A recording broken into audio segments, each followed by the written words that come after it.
नमस्कार, मैं कमलेश कबीर आपका एक बार फिर स्वागत करता हूं इस नए एपिसोड में। आज के इस एपिसोड में हम बात करेंगे अरविंद केजरीवाल की आम आदमी पार्टी की। आज दिल्ली की राउज एवेन्यू कोर्ट ने सीबीआई केस में अरविंद केजरीवाल, मनीष सिसोदिया और तमाम 23 जो आरोपी थे उन सबको बरी कर दिया। अब एक तरीके से अरविंद केजरीवाल और आम आदमी पार्टी को संजीवनी दे दी। जिनके ऊपर भ्रष्टाचार के आरोप थे, अब वो कट्टर ईमानदार उसी तेजी से जो है वो इसको एक तरीके से हम कहें कि पूरा मुद्दा बनाने का भरपूर प्रयास करेंगे और करना भी चाहिए। लेकिन इस पूरे मामले में सीबीआई के ऊपर सवाल खड़े किए और सीबीआई के ऊपर सवाल खड़े होने भी चाहिए। लेकिन अब सवाल यह है कि कल भी हम बात कर रहे थे जब एनसीईआरटी की क्लास 8 की जो बुक थी जिसमें न्यायपालिका में भ्रष्टाचार की बात की, तो सरकार के ऊपर सवाल खड़े ये होते हैं, शिक्षा मंत्रालय के ऊपर सवाल जो है वो ये है कि क्या इस देश में सिर्फ न्यायपालिका में ही भ्रष्टाचार है, क्या कार्यपालिका में या फिर हम कहें कि विधायिका में क्या भ्रष्टाचार नहीं है, और अगर उसमें भ्रष्टाचार है तो फिर उसका जिक्र उस एनसीईआरटी की बुक में क्यों नहीं किया गया। और कल हम बात भी कर रहे थे कि बड़े दिनों से न्यायिक व्यवस्था और एक तरीके से विधायिका दोनों मिलकर कदम मिलाते हुए कुछ ऐसे देशहित में फैसले ले रहे थे जो अचानक से सबको चौंकाने वाले थे। लेकिन इस बीच में धर्मेंद्र प्रधान जी की जो गलतियां हुई है पिछले, और उसमें न्यायालय के साथ एक बार फिर टकराव देखने को मिला। अब उससे न्यायपालिका ने जो क्लास 8 की जो बुक थी उसके ऊपर बैन लगा दिया, जो बेच दी गई उनको, जो प्रतियां थी उनको वापस मंगवाई गई। क्या इससे न्यायालय में जो भ्रष्टाचार है वो खत्म हो जाएगा? पहला सवाल।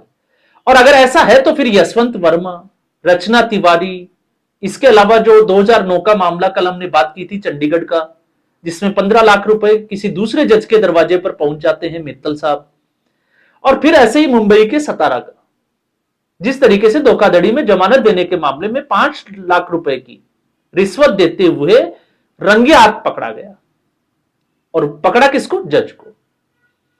तो ये एक जो हमारी न्यायिक व्यवस्था है उसके ऊपर सवाल खड़े होते हैं। अब आता है दूसरे जब अब सवाल जिसको हम कहें कि सवाल का जवाब ढूंढते हैं, तो सवाल क्या है, पहले हम सवाल को लेते हैं।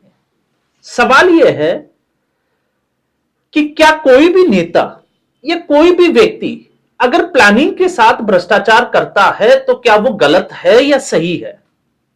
क्योंकि कोर्ट उसको गलत नहीं मानती है। अब आप कहोगे कि ये मैं क्या बोल रहा हूं, ये मैं इसलिए बोल रहा हूं, आप याद करिए पी चिदंबरम के जब घोटाले का केस चला तो उस वक्त कोर्ट ने उनको यह कहकर राहत दे दी कि इसमें कोई गलत नहीं है। अब टेक्निकल चीज क्या थी? टेक्निकल चीज ये थी कि पी चिदंबरम ने हलफनामा दिया कि वो हाइड्रोफोनिक तकनीक से गमलों के अंदर गोभी उगाते हैं और उससे पैसा कमाते हैं। अब थोड़ा सा अजीब आपको लग रहा होगा, और कितने पैसे कमाते हैं? लगभग 3 करोड़ रुपए। और मकान का जो मालिक है वो कानूनन रूप से अपनी पत्नी को बना रखा है और उनके साथ एक रेंट की डीड भी बना रखी है जिससे वो किराया जो है वो देते हैं। तो कोर्ट ने उसको गलत नहीं माना। पी चिदंबरम बाहर है, या मैं तो कहूंगा कि कोई भी आप नेता उठाकर देखिए जिसको आप जानते हो और आपने सुना हो कि वो भ्रष्ट हो और उसको सजा मिली हो। दूसरा आता है राबड़ी देवी, आय से अधिक संपत्ति, और कोर्ट में जो हलफनामा दिया गया उसमें कहा गया कि वो गोबर से वर्मी कंपोस्ट बना के पैसा कमाते हैं। तो कोर्ट ने माना कि इसमें कोई गलत नहीं है क्योंकि ये तो टेक्निकल ही है। जबकि Rabri Devi, land for jobs सबको पता है, और उससे भी बड़ी बात यह है कि इस इतिहास में एक व्यक्ति को जिसको 6 बार सजा मिली है, और ऐसी सजा सबको मुबारक हो जिनके बेटों के पास 5,500 करोड़ की प्रॉपर्टी हो, चाहे वो तेजस्वी यादव हो या तेज प्रताप यादव हो। वो कुछ नहीं करते, वो पूरे जिसको हम कहें कि 24/7 पॉलिटिशियन है। लेकिन 5,500 करोड़ की प्रॉपर्टी है। कहां से आई? लैंड फॉर जॉब्स, सब कुछ है। चारा घोटाला, सब कुछ है, जबकि 6 केसों में सजा याफ्ता है। लेकिन असली जो मुद्दा है वो ये है कि क्या लालू प्रसाद यादव को सजा मिली है? क्या लालू प्रसाद यादव जेल में है? वो आराम से जो है वो कार्यक्रमों में शरीक होते हैं, कई जगह वो नाचते हुए दिखाई देते हैं, तो कई जगह वो रैलियों को संबोधित करते हुए दिखाई देते हैं। और मैं तो कहूंगा कि नरेंद्र मोदी को हराने के लिए इंडिया अलायंस की जो मीटिंगें थी उनमें भी लालू प्रसाद यादव मौजूद रहते थे। तो जब बात आती है अरविंद केजरीवाल की, अब सवाल यह है कि भ्रष्टाचार हुआ था या नहीं हुआ था। हम सिर्फ उसको खोजने का प्रयास करेंगे, उसी सवाल का हम जवाब ढूंढेंगे। हम नहीं चाहते कि सीबीआई का आज कोर्ट में क्या हुआ, कोर्ट ने उसको फटकार लगा दी, और होना भी चाहिए, क्योंकि जिस आईओ था उसके खिलाफ ही जो है वो जांच कमेटी बिठा दी। तो आप समझिए कि मामला जो है वो बहुत संगीन है। लेकिन अब सवाल यह है कि क्या इससे अरविंद केजरीवाल को पॉलिटिकली फायदा होगा? डेफिनेटली फायदा होगा। और डेफिनेटली फायदा इसलिए होगा क्योंकि अरविंद केजरीवाल को 2 जगह से संजीवनी मिल चुकी है। एक कांग्रेस पार्टी ने दे रखी है, जिसके हमने एक दो वीडियो पहले ही हमने बात की थी, और दूसरी जो है वो अब कोर्ट ने भी संजीवनी दे दी। लेकिन अब सवाल है कि केजरीवाल का चरित्र। तो आप और मैं, जब कोर्ट ने ये ऑर्डर दे दिया तो केजरीवाल को भ्रष्टाचारी तो बिल्कुल नहीं कह सकते, क्योंकि ये तो फिर मामला जो है वो मानहानि का बन जाता है। लेकिन अब कुछ सवालों के जवाब ढूंढते हैं, और वो सवाल ये है कि अरविंद केजरीवाल, आपको सबको पता है कि वो एक ऑफिसर थे, रेवेन्यू ऑफिसर, तो उनको सारी बारीकियां पता है कि कैसे भ्रष्टाचार होता है और कैसे नहीं होता है। अब हम थोड़ा सा आगे बढ़ते हैं। 2013 में जब अरविंद केजरीवाल आम आदमी पार्टी बनाते हैं, तो प्रशांत भूषण जो 1 करोड़ रुपए का चेक देते हैं, और अब तो उनका जो है वो पॉडकास्ट भी आ गया कि किस तरीके से उनको किक ऑफ किया गया आम आदमी पार्टी से। योगेंद्र यादव को, कुमार विश्वास को, आप उसको छोड़ दीजिए। अरविंद केजरीवाल की जो छवि है, ये मैं इसलिए कह रहा हूं कि क्या अरविंद केजरीवाल अपनी छवि को सुधार पाएंगे इससे? क्योंकि अरविंद केजरीवाल के दामन पर दाग कौन से हैं? पहला जो है वो है कि मैं गाड़ी नहीं लूंगा, गाड़ी ली। दूसरा, 3 चरणों में वेरिफिकेशन होगा किसी भी कैंडिडेट का। लेकिन 2015 में विकास तोमर, याद करिए, फर्जी डिग्री लो की और फिर वो जेल चले गए। 2016 में संदीप कुमार, 2 महिलाओं के साथ सेक्स सीडी का जो स्कैंडल था वो वायरल हुआ, और फिर उसके बाद क्या हुआ सबको पता है। महिला एवं बाल कल्याण विकास मंत्री रहते हुए किस तरीके से वो राशन कार्ड बनाते थे, ये दूसरा। तीसरा, प्रकाश जारवाल, जिसके ऊपर तो आरोप तय हो चुके हैं, किस तरीके से एक डॉक्टर ने सुसाइड किया जो टैंकर चलाता था। तो टैंकर माफिया की तरफ हम जो है वो जा सकते हैं, किस तरीके से हफ्ते वसूली होती थी। ये तीसरा उदाहरण मैं लेता हूं। अब चौथा आते हैं हम इसी शराब घोटाले के ऊपर। अब जब हम शराब घोटाले को नजदीक से देखते हैं, तो सबसे पहले नई पॉलिसी बनाई गई।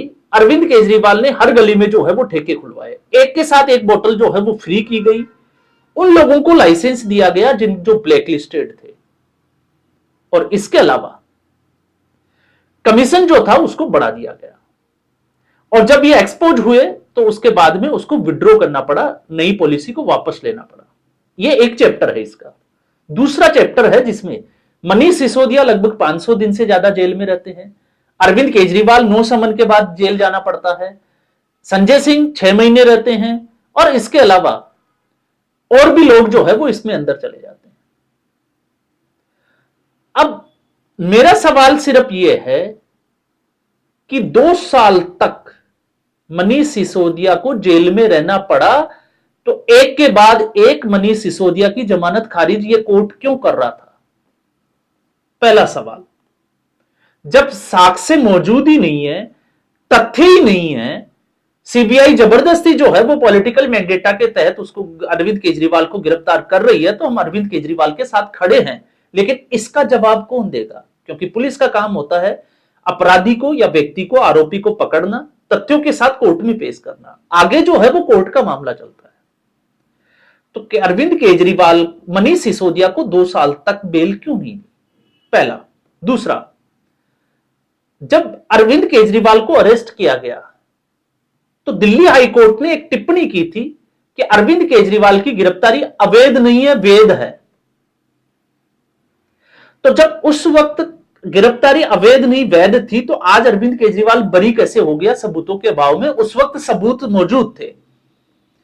और फिर दिल्ली जो सुप्रीम कोर्ट था उसने चुनावों में प्रचार के लिए जमानत दी थी, जमानत नहीं दी थी। तो आप समझ सकते हैं कि सुप्रीम कोर्ट को उस वक्त क्या लग रहा था। तो फिर अचानक से कोर्ट का यह फैसला बदल कैसे गया? क्या इसलिए बदल गया कि अभिषेक मनु सिंघवी जो है वो वकालत या हम कहें कि वकील थे अरविंद केजरीवाल के? और जब अरविंद केजरीवाल की हम बात करते हैं तो मैं शुरू से बात कर रहा था और मैं बता रहा था आपको पता होगा कि जब भी कोई नई पॉलिसी जो भी बनी या कोई भी फैसला लिया गया कैबिनेट का तो अरविंद केजरीवाल ने किसी भी दस्तावेज के ऊपर अपने हस्ताक्षर नहीं किए। तो अगर आप टेक्निकली आप इस केस को कोर्ट में लेकर जाओगे तो आप प्रूव कैसे करोगे? ट्रांजैक्शन कहीं नहीं है क्योंकि सारा पैसा जो है वो हवाला से हुआ, तो आप उसको दिखाओगे कैसे? आप कथित तौर पे कह सकते हो कि ये हुआ और ये पैसा वहां पहुंच गया, लेकिन आप उसको शो कैसे करोगे? तथ्यों के साथ पेश कैसे करोगे? तो इसमें सीबीआई की गलती साफ तौर से दिखाई देती है।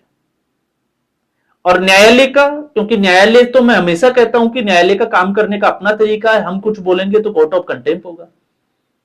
तो अब सवाल यह है कि मनीष सिसोदिया को 2 साल जेल में रहना पड़ा, अरविंद केजरीवाल को एक तरीके से जो है वो बदनाम होना पड़ा, इसके लिए क्या सिर्फ और सिर्फ भारतीय जनता पार्टी जिम्मेवार है या फिर कोर्ट भी जिम्मेवार है? और बड़ा जिम्मेदार कौन है? क्योंकि राजनीतिक दल वो आरोप प्रत्यारोप लगाते हैं। तो एक चीज जो तय हो गई वो ये कि आज भी सीबीआई और ईडी जो है वो तोता है सरकार का, इसमें कतई जो है वो कोई बुराई नहीं है। दूसरा, जिसकी हमने बात की थी न्यायालय की, अब न्यायालय को भी यह विचार करना पड़ेगा कि इतने दिनों तक किसी व्यक्ति को जेल में क्यों रखा गया जबकि कोई तथ्य मौजूद ही नहीं था, यह कोर्ट का ही कहना है। हालांकि इसमें यह है कि ईडी के केस में अभी अरविंद केजरीवाल बरी नहीं हुए हैं, ईडी का केस अभी चल रहा है। इसके अलावा सीबीआई जो है वो कह रही है कि वो हाईकोर्ट जाएगी, हाईकोर्ट में क्या उखाड़ लेगी अरविंद केजरीवाल का? जब निचली अदालत ने यह कह दिया कि तथ्य का अभाव है, जब आप पहले पड़ाव पे हार गए तो दूसरे पड़ाव में आप क्या कर सकते हो? और अरविंद केजरीवाल, जब मैं कह रहा हूं कि वो मुख्यमंत्री रहते हुए जब उस व्यक्ति ने किसी दस्तावेज के ऊपर सिग्नेचर नहीं किए, जबकि नई पॉलिसी कैबिनेट से कोई भी चीज पास होती है तो वो मुख्यमंत्री की निगरानी में होती है, बिना उसकी परमिशन के, सहमति से ऐसा हो ही नहीं सकता। लेकिन ऐसा हुआ, इस देश ने देखा। तो अरविंद केजरीवाल पॉलिटिकली इसका कितना फायदा होगा? फायदा जरूर होगा, लेकिन सवाल जो है वो अब बहुत सारे हैं और उसकी जद में न्यायपालिका भी है और विधायिका भी है। अब केंद्र सरकार को भी सोचना पड़ेगा क्योंकि यूजीसी, फिर एनसीईआरटी का मामला और अब अरविंद केजरीवाल बरी। तो अरविंद केजरीवाल अब ज्यादा तो जिसको हम कहें कि जबरदस्त तरीके से हमलावर होंगे, लेकिन अरविंद केजरीवाल और जनता का जो कनेक्शन है उस पर कितना फर्क पड़ेगा? क्योंकि अरविंद केजरीवाल ने यमुना की सफाई की बात की थी, अरविंद केजरीवाल ने कूड़े के पहाड़ की बात की थी, अरविंद केजरीवाल ने पॉल्यूशन की भी बात की थी। क्या वो मुद्दे सिर्फ और सिर्फ दिल्ली की राउज एवेन्यू कोर्ट की इस टिप्पणी के बाद में सारे खारिज हो जाएंगे? और अरविंद केजरीवाल जो 2020 से पहले की जो राजनीति करता था, क्या उसी तरीके से अब अरविंद केजरीवाल को फायदा होगा? तो अब चुनाव जो है वो पंजाब में कांग्रेस और जिसको हम कहें कि आम आदमी पार्टी मुकाबले में है, बीजेपी का तो कोई अभी जो है वो कहने को बहुत कुछ है कि अकाली दल के साथ गठबंधन होगा, और होगा ये जो है वो माना जा सकता है, लेकिन उस स्थिति में नहीं है क्योंकि उधार के नेताओं की राजनीति लग रही है। और फिर आते हैं हम गुजरात, तो कांग्रेस पार्टी, और कांग्रेस पार्टी का आप स्टैंड देखिए कि कांग्रेस पार्टी ने जो है वो एक तरीके से अरविंद केजरीवाल के ऊपर ये कंप्लेन करने वाली कांग्रेस पार्टी थी, आज वो केंद्र सरकार के ऊपर सवाल उठा रही है और केजरीवाल से मिलीभगत का आरोप लगाती है। लेकिन अब एलजी की भूमिका भी जो है वो संदिग्ध नजर आती है। तो एक तरीके से ये राजनीति के रंग है और गिरगिट से भी गहरे हैं। कौन कब कैसे रंग बदलता है, लेकिन राजनीति में भ्रष्टाचार सब कुछ जायज है, बस आपका ओहदा उस लेवल का होना चाहिए और आपके पास वो टीम होनी चाहिए, और यही इस केस में जो है वो अब तक दिखाई दिया है। तो आज के एपिसोड में बस इतना ही। उम्मीद करूंगा वीडियो एपिसोड आपको पसंद आया होगा। वीडियो को लाइक करें, शेयर करें, चैनल जरूर सब्सक्राइब करें। धन्यवाद।